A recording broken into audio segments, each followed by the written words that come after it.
এখন সরকার হচ্ছে আমাদের যে জনগণের মাঝে আমাদের যে দেশের প্রচলিত ফলগুলো আছে এগুলো পরিচিতি করানোর জন্য এবং এইগুলার গুণাগুণ ব্যাখ্যার জন্য ফল মেলার আয়োজন করছে।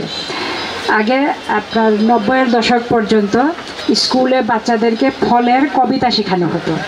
আপনাদের অনেকের হয়তো মনে পড়ে জাম জামরুল কদবেল আতা কাঁঠাল নারকেল তাল তরমুজ আমরা কামড়া কামড়া পেয়ারা পেঁপে ডালিম জলপাই বড়ই দিলাম আর কি চাই, সব ফল কভার করছে না?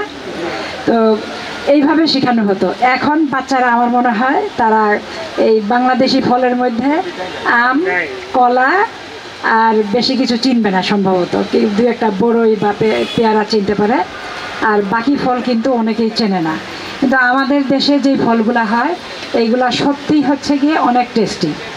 ধরেন আমার দেশে যে কলাটা হচ্ছে আর আপনি পার্শ্ববর্তী দেশে যান, ওই দেশে যায় কলা খাবেন, টেস্ট কিন্তু এক না। ওয়ালটন আবারও মিলিয়নিয়ার অফারে ওয়ালটন ফ্রিজ কিনে আপনিও হয়ে যেতে পারেন মিলিয়নিয়ার।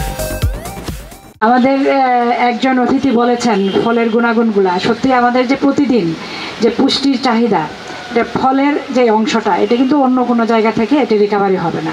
তো সেই হিসেবে আমাদের ঘরে আমরা আছি এবং আমাদের যারা বাচ্চারা আছেন তারা পেয়ারা তো সারা বছর পাওয়া যায়, কলা সারা বছর পাওয়া যায়, পেঁপেও সারা বছর পাওয়া যায়।